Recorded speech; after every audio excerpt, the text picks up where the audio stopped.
next speaker. As a matter of fact, oh, there he is, he's coming up. I found his information on Reddit. I had mentioned it earlier, and he had posted something about why technical recruiting is broken. And I went in and I started reading a little bit more about his background, and I thought, wow, I gotta get this guy over to Talent42 to talk to us what it's like to recruit engineers from an engineer's perspective. So, Lee Robinson comes all the way from Iowa. He's an engineer at Hy-Vee, and he was on the losing team for the engineers. But no, you were on the winning team. Yes, okay, you were on the winning team for the engineers for Family Feud. Need another cup of coffee, you guys. So let's give a warm welcome to Lee Robinson, and let's hear his story about how to recruit engineers from his perspective.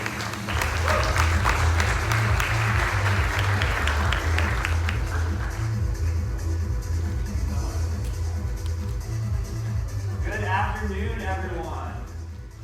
I'm excited to be here, and I'm truly honored to share the stage with so many amazing presenters today. So let's jump right in. Today I'm going to be talking about recruiting engineers, but from a little bit different perspective. So my name is Lee Robinson. I'm a software engineer at Hy-Vee, which is a $10 billion company in the Midwest, a grocery chain, with over 250 stores in 8 Midwest states. Now, in the day-to-day, I'm involved with Aisles Online, which is our e-commerce platform for grocery ordering and delivering. But I'm also involved with hiring and recruiting, and I've been involved with hiring and recruiting in past roles as well. Now, this is giving me a really unique perspective on what it takes to hire and retain the best talent for someone who's been on both sides. Now, outside of work, I also like to do photography, videography, and I'm kind of a wannabe musician. So today I want to make sure I have tangible takeaways from this presentation. You should walk away from here understanding why a lot of engineers are frustrated with the current state of technical recruiting. You should learn some techniques to target engineers more effectively. And finally, we can work together, both engineers and recruiters, to really drive change in the industry and make progress.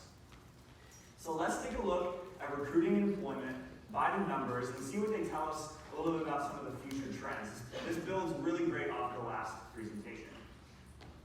Of the 90,000 developers surveyed in the Stack Overflow Developer Survey, almost 3/4 were interested in hearing about new job opportunities. 3/4. That's insane. Especially when you tie that with 60% who haven't changed jobs in the last 2 years. Now, there's a variety of reasons why engineers are switching jobs more now than ever, whether that's the compensation at their current company isn't keeping up with the market, or they're wanting to work with new and exciting tech.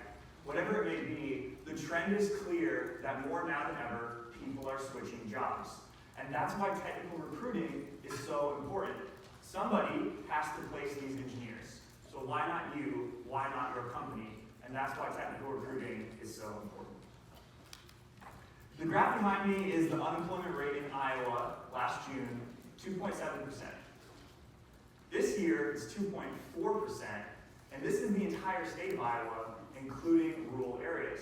When you start to jump into the metros, like Des Moines, where I live, 1.9%, and when you look at a college town like Ames, Iowa, 1.5%. Now, NPR actually came out to Ames last week and did a piece on the unemployment rate in Ames and how difficult it is for people not only in tech, but everywhere to compete for these jobs. Now, this is great for employees, right? It's definitely their market, but it's very difficult for companies, and retention is huge. What is broken with the process, and why are a lot of companies having trouble hiring engineers right now? I think this is really important to understand first before we start talking about a lot of the solutions to fix this. I touched on engineers being frustrated. Now, on my LinkedIn profile, in my summary, I really explicitly list what I'm looking for and what I'm not looking for as well. So it says, I want to work with modern web development tools. I want to work at a company that doesn't have a lot of red tape or bureaucracy. And it also says, I'm not looking to relocate right now. And it lists some of the languages and frameworks that aren't really my strong suit. Now, this would work great if a lot of the time recruiters went and looked at my profile. Unfortunately, more often than not, I get kind of copy-pasted template messages where maybe only my name and the company I work at have been switched out. Now, the best sign of this is when I get an email targeted at my company, Hy-Vee, except the company name is Hy-Vee Inc.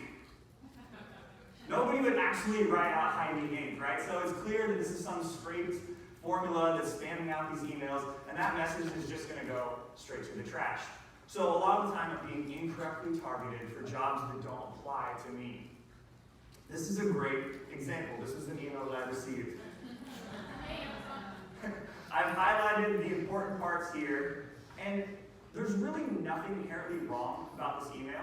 It's a good email, but experience in Java is a must, and it lists some of the languages you might need to be familiar with. The problem is, if you go look at my profile, you'll see that I've never had a professional position using Java. So this is really not targeted for me, and this message, again, is just going to go straight to the trash. So out of my frustration and receiving incorrectly targeted emails, I put together some of my thoughts into a blog post that I called Technical Recruiting is Broken, a little dramatic.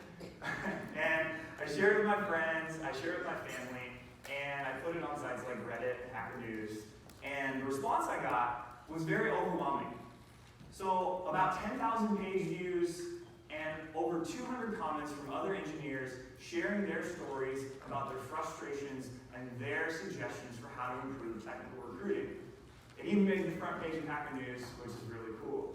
So today, I'm going to be taking my own personal experiences and my thoughts in combination with what I've heard from others in the industry and my peers, and sharing some tangible solutions that we can do to fix technical recruiting. So why is it broken? How did it get in this state, and why is it so difficult? I'm sure many of you know.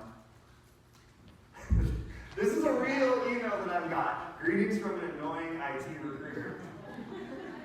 And the funny thing about this is that it did actually get me to open the email and take a look at what they were saying. So kudos for that. But I think it really summarizes the state of the industry right now. And the big point that I want to drive home is the people you're trying to recruit already have a job. I know this seems kind of obvious, right? People have jobs, unemployment rate's low. But what I want you to think about is the focus has to be on selling this position. What about my job posting, my company, this role, is going to convince this engineer to make a change in their life, move away from their friends, family, potentially start something new, and embark on a journey with your company? If the focus isn't on selling these engineers, you're going to have trouble. And this only gets worse as the engineers get more senior. So we really have to keep this in the back of our minds and be conscious that these people, more now than ever, you're going to have to pull them out of the jobs they're in right now. Basically, technical talent is very much in demand. We've seen the statistics. We know from our experience how hard it is to hire these candidates. And for a lot of companies, mine included, we have way more open positions than we do candidates to choose from. Now, this problem is even worse in kind of the mid-tier tech markets like Des Moines. We don't have the cream-of-the-crop candidates like San Francisco or Seattle, and that makes the competition even more difficult. Now, there's a lot of solutions for this, whether it's outsourcing your recruiting or working with recruiting agencies, but the bottom line is this problem isn't going anywhere, and it's only going to get worse as the tech industry becomes more competitive and continues to grow. So we have to tackle this problem. The best engineers in the Des Moines area get traded from company to company like baseball cards. This is a real quote from a senior engineer in Des Moines. And I'm sure it's very similar with a lot of other markets around the country. The top tech talent can really call their shots in a lot of these markets for where they want to work. And we're seeing more now than ever that people travel in packs. They really they build up these relationships with people, and people will move around to where their friends, their peers are working. So it's important to keep this in mind. Okay, so we understand what's wrong, why engineers are frustrated, but what can we really do about it? What are the solutions? I think that's really important. Number one, first and foremost, the focus has to be on really building a relationship. Now, what do I mean mean by that. I'm not trying to get married to my recruiter, right? When I say build a relationship, let's take a look at an example. So you spent time sourcing a candidate, you got in the door, they went through 3, 4, 50 rounds of interviews, and you finally get an offer out. And they're competing with a few companies right now, maybe they have 3, 4 offers. And they don't take your offer, they turn you down. Is this a lost cause? Did we waste all our time? Is it all for naught? If the focus was just on getting more bodies in seats, then yeah, it's just a sunk cost. But if the focus was on building a relationship with this candidate, it's not all lost. And the reason for this is because we can't predict the future. Now what I mean by this is you don't know what's going to happen in 1 week, 1 month, 6 months, a year with this candidate that's going to prompt them to start their job search again. Maybe their boss quits. Maybe they get reassigned to a different team. I know because both of those things have happened to me, and they prompted me to look for a new job.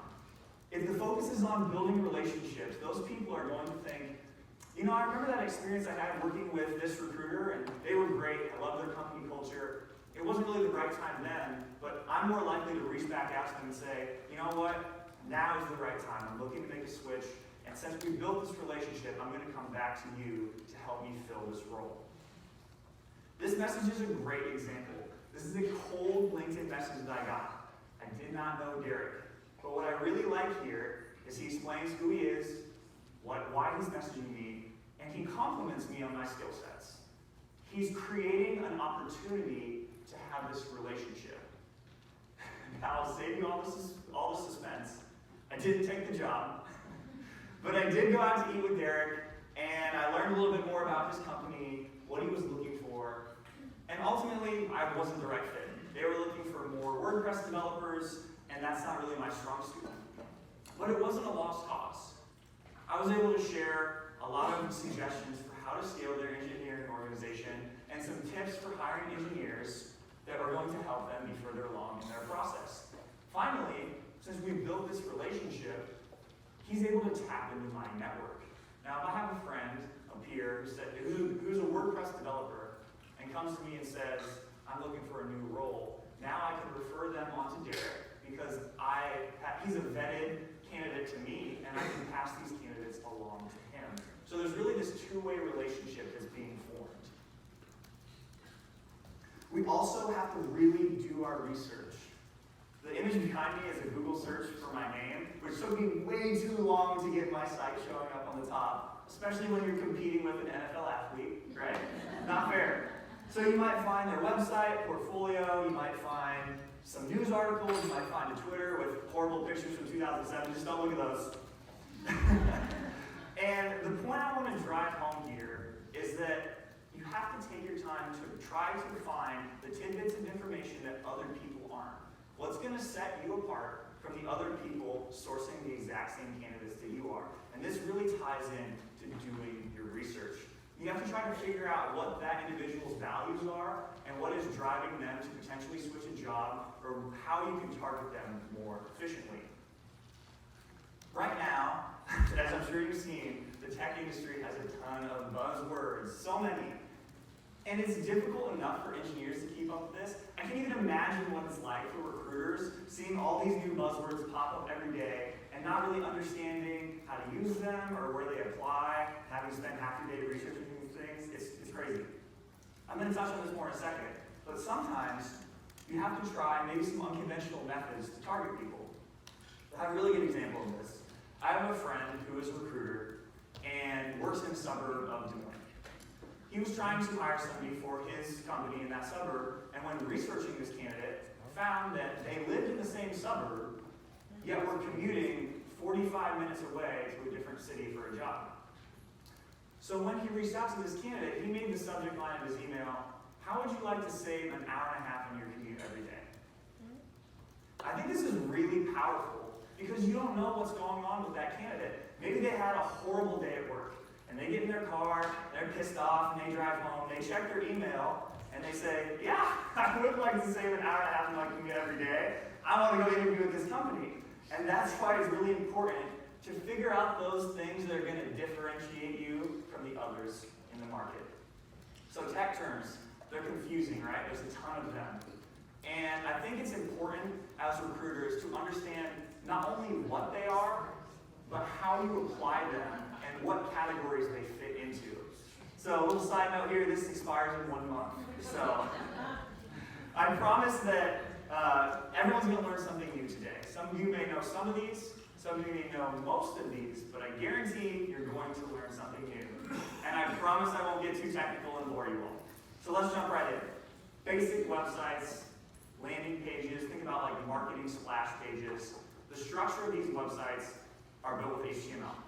You make them look pretty using CSS, and you give them some sort of interactivity with JavaScript. This is really the bedrock of the web, and it hasn't really changed much since the inception of the internet. There's also some other stuff that gets looped into here, but this role, when you might see job titles like front-end developer, UX developer, these people are mostly turning designs into code. Sometimes they might even be doing the designing. And it's critical to understand this distinction between developers who work on websites and developers who work on web apps. So take everything I just talked about and then just cram a ton of JavaScript in there, and that's what web apps are. So you use them for basically everything. So think about something like Google Maps. This is a highly complex application that runs in the web. This isn't just a static site, this is a full-featured application. You really have two camps here, front end and back end, which I'm sure you're familiar with. On the front end, the most popular framework in this space is React, developed by Facebook.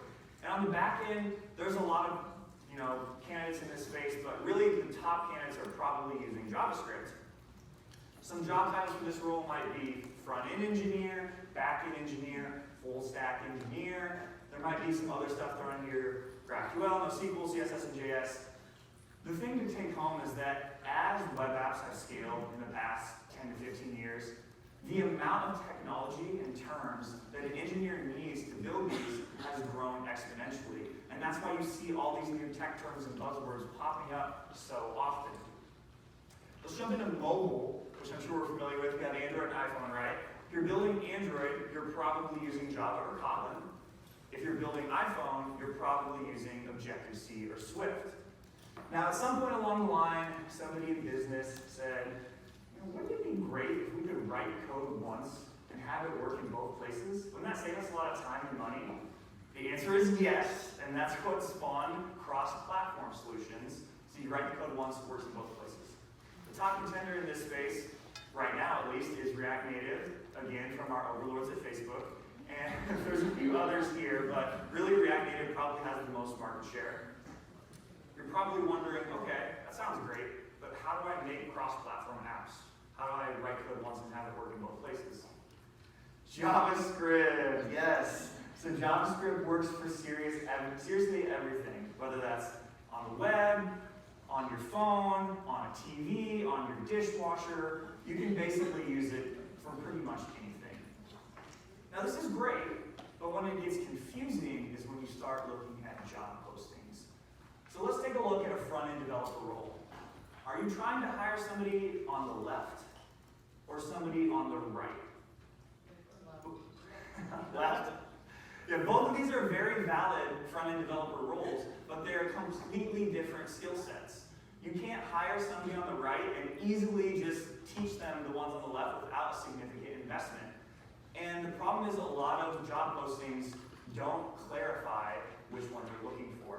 So it's really important to take away to make sure that your job postings for your company are clear enough on the exact skills that this person will be needing, because a job title alone from a developer just doesn't cut it. Also touched on developer. So I've been saying developer and engineer basically interchangeably. I don't think anybody on the engineering side really understands at what point you graduate from a developer to an engineer and you're like knighted or something. It doesn't really make any sense. So for all intents and purposes, I'm going to use them interchangeably throughout this talk. Same with programmer, right? It's all basically the same thing. I touched on a full stack developer, right?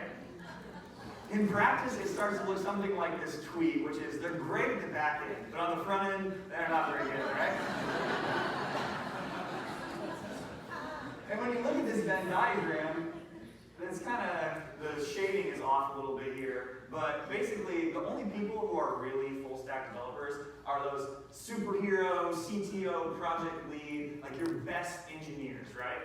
And that's great. They have a place for that. The problem is when you try to hire or expect everyone to be full stack developers or engineers. In practice, everyone's going to have a preference. I personally, I gravitate more to the front end, and more of my strengths are in that area.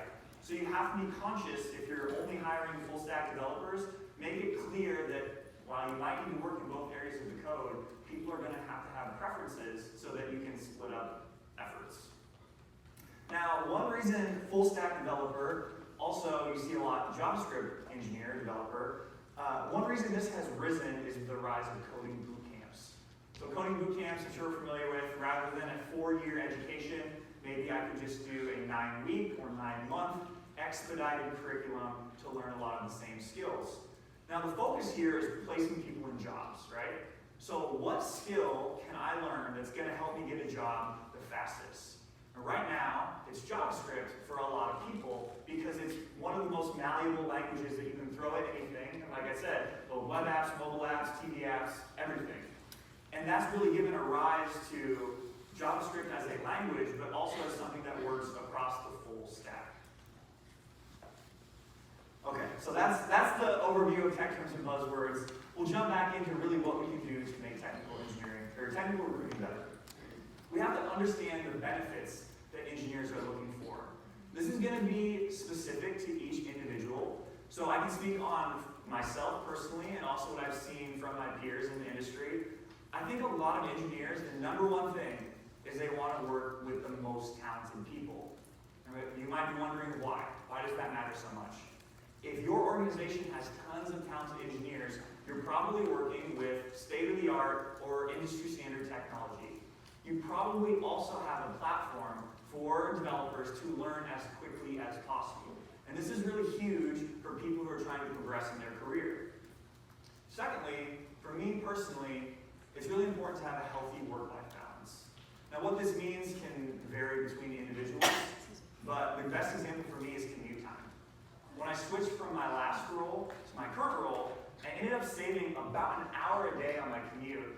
And that's huge when you really look at it, because that's another hour that gets spent with my friends, my family, going to the gym, and that all directly ties back into that work-life balance.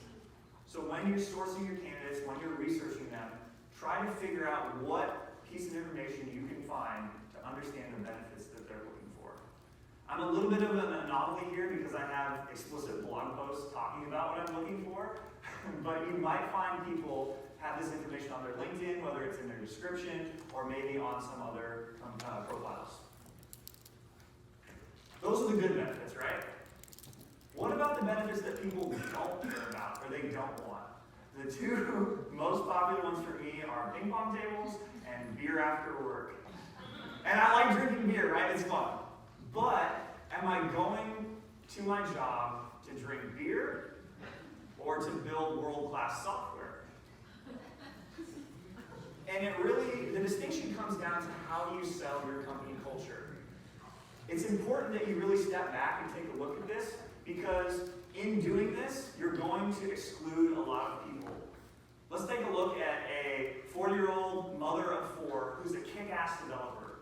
She doesn't have time to go to happy hour after work, and she's not going to want to apply to this job, but she's really great at her job, and you just excluded her from this position based on the company culture that you're promoting. So really think about what things you're highlighting in your job postings or on your careers website for the type of people that you want to attract and recruit to your company. A great way to get people in the door is offering a referral program. In an ideal world, about 40 to 60% of people would come from referrals. And this is pretty idealistic, but it's a great goal to shoot for. And the best way to get there is to offer some sort of incentive for getting people in the door. At a past company I worked for, we had a program called Spin to Win. So if you referred somebody, they were hired, and they stayed on for 6 months, they would roll out this life-size Wheel of Fortune wheel, and it had company vacations, cash prizes, headphones, everything you want, and you'd spin the wheel, and then you'd win, and you'd run off on your vacation, or whatever it may be. And this was great. Like, everyone loved this, and it really got the whole company involved. This is important because now it's not just your recruiters doing your recruiting, it's your engineers, it's your project managers, it's everyone. They want to work with people that they trust, and that's why referrals are important. These people are pre-vetted. Somebody is putting their name on the line and vouching for this person and saying, I want to work with this person, they're going to be good for our company. So the more referrals you can get in the door, the better. Another great thing is decreasing the amount of time it takes to close on offers. Ideally, you would close about 60 to 75% of the time. Again, idealistic, but a great goal to shoot for because the cost of failure here is so high. You spend all this time and money sourcing, interviewing, and getting them in the door, and if they turn down your offer, that stings a little bit. If you build that relationship, you're going to be better off because you might get them to come back at a later date, but it still hurts. And more often than not, speed wins here. For a candidate, I can speak to this personally. If I have 3 companies I'm recruiting for at the same time, and one of them is able to give me a job offer faster than the others, that's really going to be a big leg up. Now, this doesn't mean you should sacrifice on the quality of your hires. You absolutely shouldn't. A great story out of this is Airbnb famously took 5 months to hire their first engineer, which is crazy, but they really wanted to set that quality bar very high from the start. So try to find ways in your interviewing, in your recruiting process to automate things or make it better such that you can decrease the amount of time it takes to close without sacrificing quality. We can also remove biases from hiring. So let's say you go to a career fair, you get 300 resumes from students everywhere. Before you hand these resumes off, to the people who are going to be doing the reviewing and deciding whether they want to bring these people in, anonymize them. So remove any names, locations, genders, any identifiable information such that people don't let their implicit biases affect their selection process. Now, one thing I've done in the past that I find very valuable is implicit bias training. Everyone has these implicit biases, but until you understand what they are, you just don't know what you don't know. And keeping them in mind helps to make sure that you don't only hire people who look like you and sound like you. And we've already touched on this, diversity is huge in building a better workforce. And ideally, you're probably going to have to recruit from other markets, which is why distributed teams and remote work are so important. I've seen this on both sides as a company that was global and had offices everywhere and really embraced the remote culture, to other companies I worked at where there was one office and there was 100 people in that office and that was it. About 32% of that same Stack Overflow survey have remote work as a top 3 factor when taking a job. This statistic in particular really surprised me because it shows a trend. You're seeing more and more people who want to work, whether at home or in a co-working space, versus traditional offices. And there's a lot of benefits to this, but as a company, you might be thinking, that's great, but how much do I pay these people? Do I pay them their local market rate? Do I pay them San Francisco rate? If I pay them San Francisco rate, I'm not going to be able to hire very many. And luckily, we have a lot of great companies out there who are remote first, completely remote, who have solved a lot of these problems in a really open and transparent way. My favorite example is a company called Buffer, completely remote. And they have tackled the salary problem very well. They have what's called a transparent salary calculator. You simply plug in your job title, this is online, job title, cost of living, and boom, it outputs a salary number. It's that easy. Now you might be thinking, okay, but how do I know that they didn't pay me $83,000 and Joe Schmo down the road $95,000? Wouldn't it be great if all their salaries were just online, like a Google sheet, like publicly, so you could see it? I mean, nobody would actually do that, though, right? Except they do that, and every salary is online from the CEO down in a public Google sheet. This is amazing. I was blown away when I saw this. Imagine if a company like Wells Fargo or Walmart did this. Imagine what that would do to pay equality for underrepresented groups. It would be huge. Now, I understand that's probably not going to happen, right? But it's great to think about, and if you're a smaller company, it's maybe something to consider. We really have to embrace remote work, right? But there's so many other benefits to this for your company that you will get, such as scalability. Let's say I'm a startup, I got 10 people in San Francisco, and I'm growing like crazy. All of a sudden it's 20. And I decide, man, I really need a satellite hub, and I need to hire some people outside of SF because of the cost of living. If you've embraced remote work as a culture in your company and in your hiring, you're going to have a much easier time recruiting from other markets and building out other offices. It also helps when you have large swaths of talent loss prevention. So, little thought exercise here. Imagine the top 10 engineers at your company just quit right now. For a lot of companies, you would be in some deep water. If you're Google, you're fine. You have tons of engineers, right? But for a lot of companies, that would hurt really bad. And you think about companies in Des Moines, you don't have as many candidates to choose from. If our top 10 engineers leave, we're going to be like, shit, we need to hire some people right now. If you've embraced remote work and you're sourcing candidates from the entire country, globally, you're going to have a better chance at fighting against talent loss prevention. Finally, remote companies are just more efficient. The two biggest factors in a startup's burn rate are going to be salaries, how much you pay people, and the cost of living or the cost of your office. So if you can decrease those two factors, whether that's a satellite hub or how much you're paying people in a different market, your company is going to last longer. So hopefully today, you can take away why engineers are frustrated. You understand some techniques for how to target more effectively. You understand why remote work is important. And you've learned some new or maybe refined your tech terms and buzzwords and understand how to apply them. Hopefully we can work together to drive change in the industry, both engineers and recruiters. So let's work together to change this. Thank you so much. Open for questions.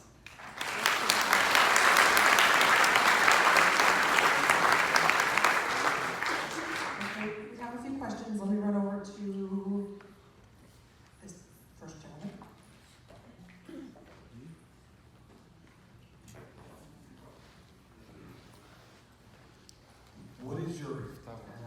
What are your thoughts about a personal outreach from someone who works in a talent acquisition capacity at a company, as opposed to an engineering manager or director saying, "Come work for me"? So I've definitely seen both. In my current role, I was actually reached out by an engineering manager, the person who now manages me. But in the past, I've been reached out to by recruiters. I had the same conversation with a couple of my recruiter friends, and I feel like there's a negative stigma for engineers about recruiters, at least some of them, and I think that's probably what you're touching on, is they would rather hear from a manager than a recruiter. I think the point that I try to drive home to my friends who are engineers and my peers is that just because there's bad recruiters out there doesn't mean they're all bad. And there's tons of great recruiters, you guys included, who really can make a difference in your career, and that's why I encourage recruiters to reach out to me. I love to get the emails, and that's why I'm trying to try to educate on really what I'm looking for and what our peers are looking for. Does that answer your question? One more over here.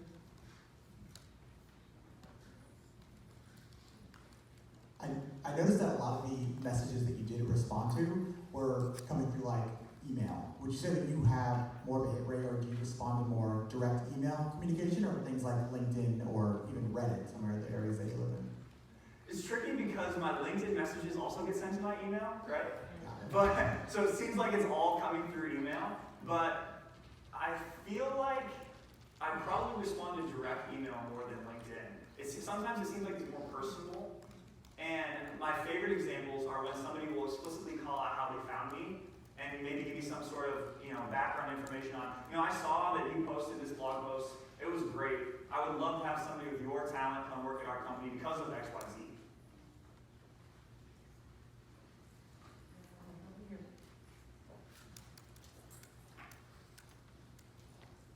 Two questions. I know Okay. that's okay. That's totally fine.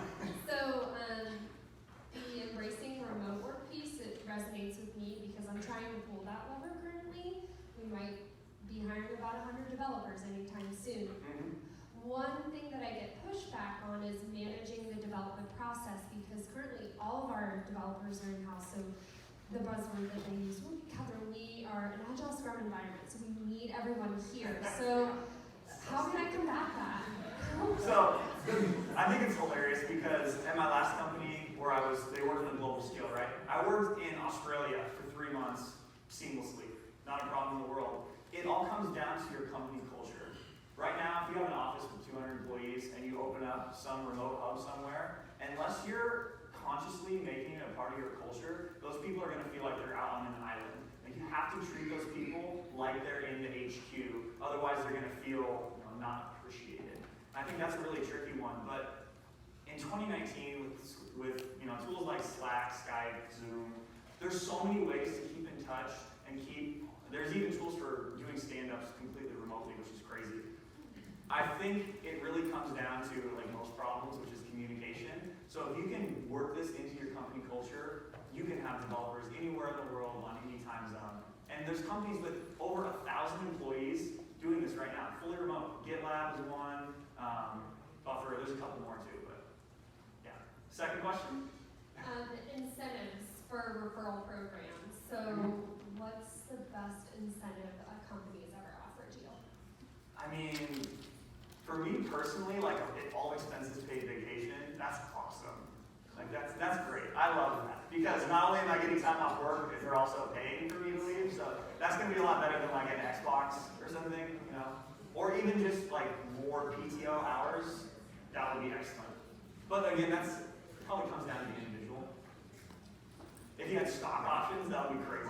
Here's some stock options. Actually, yeah, just one more thing. One I'm more. sorry, I know this is just yes or no. So remote work versus work from home, would those two things be the same to you when you refer to remote? Not necessarily. Okay. So in a lot of companies, work from home is the baby steps of remote work, right? So you allow your engineers to work from home as a part of their flexible hours, but you're not necessarily hiring somebody who's fully remote. I think there's a little bit of a distinction there. Thank you. Yep. Just a quick question about faux pas from your experience. You already talked a little bit about the spammy recruiter emails where they're obviously formulaic and not really paying attention to who you are. When sometimes in the past I've had to become more aggressive, but as a rule, I try not to text people or cold call people in tech. Whereas in the old days that was standard. Using work email addresses or contacting someone through Facebook. What's your opinion on some of these more personal sourcing techniques that I think in some cases can almost be invasive for people? It's funny you mention that because I had a recruiter ask me a very similar question, what are your thoughts on getting texted by a recruiter?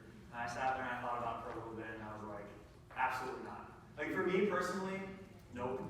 Because that's when you get political parties who are messaging you, come to our fundraiser. It's there needs to be a separation for me at least of personal and work. And for me, text kind of invades into that. One of the things that I've been working on with my company is building effective interview panels. So making sure that the interviewers that you as a candidate talk to feel relevant and paint the full picture for you. So beyond the obvious, which would be hiring manager and maybe direct teammate, who are some interesting people that you as an engineer feel value in speaking to at an onsite? I mean, I can probably do a whole other talk on the interview process because there's so many opportunities to make that better. But it's great that you're getting people in the door who are relevant for that position. For me specifically, it's great to get people who are really the thought leaders or the experts in that company. And they're the most knowledgeable people trying to sell you on what the company's stack is or what tech they're working with. And they can speak to basically any question you could throw at them, right? That person's important. Also, your direct manager or potential direct manager is super important. And then finally, potentially the tech lead of the team you're working on, because they're going to be the person that on day 1 through 12 or whatever, you go to them for all your questions probably. So you need to make sure that you have a good relationship with that person, because more often than not, those people kind of end up becoming your mentors. So it's probably good that you like those people.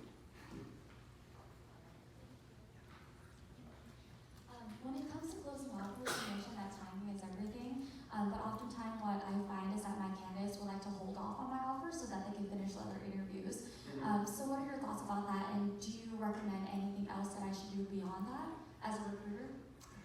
Yeah, so my personal opinion is if I get an offer early, right, and it's the right number and I'm able to negotiate ahead of time, then I'm willing to put those other companies on the back burner. I think the situation you're describing is where you get an offer, the compensation's okay. I mean, it's in the range that you're looking for, but you know that you have other feelers out there, so you kind of want to wait and see, like play the odds and see where those people are going to fall in.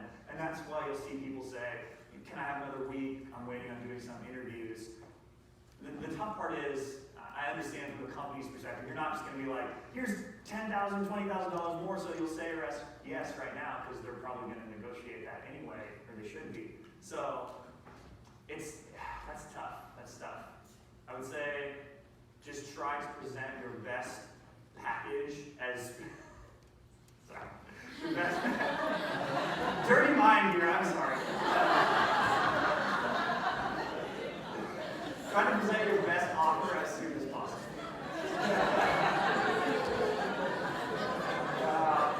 This is why I don't get on stage, right?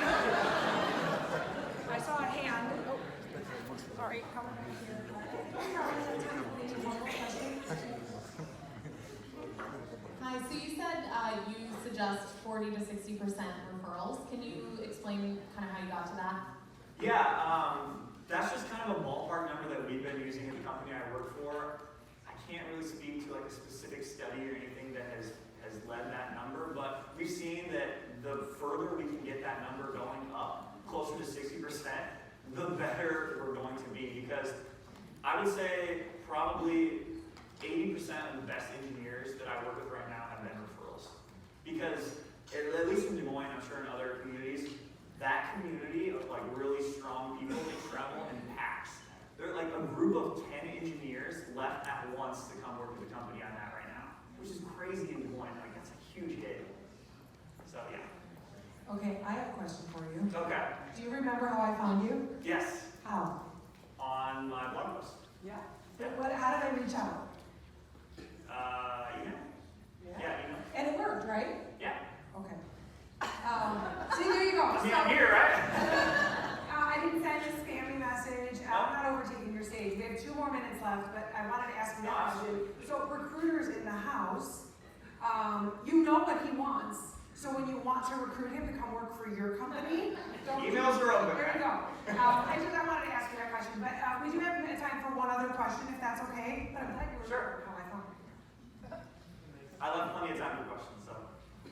Back to the topic of candidates, preferring to be reached out to by the hiring manager versus a recruiter. In your experience, what are some things that recruiters you've worked with have done or could do that would add more value to you that maybe the engineering manager or hiring manager wouldn't be able to do? So what I've seen is that engineering managers, they're really busy usually, and they don't have the time to properly do research on candidates. They're just going to be like, oh, this matched some search, or somebody forwarded me this profile, I'll just throw something out there. I think that's where recruiters have a big advantage, is that you can take the time to really understand what that candidate's looking for. So a great example of this is I got an email that they read my profile and they saw that I like music, and they said, hey, I see that you really like music, you're going to love this because I have a perfect music company, it's like Spotify, that we're really trying to hire like crazy. And I was like, oh wow, like they understand what I'm looking for, they know what I value. So it's going to be different for every person, but try to find those little tidbits of information that are going to help you stand out. Do we have time for one more? Yeah. Oh, we got one all the way in the back. Shout! Because by the time I walk, oh thanks, Kate. By the time I walk over there, the timer will be up. So in regards to implicit bias training, does anybody, you or anybody in the room, have any suggestions? And also, just curious, when do you implement that into your process, and who gets the implicit bias training?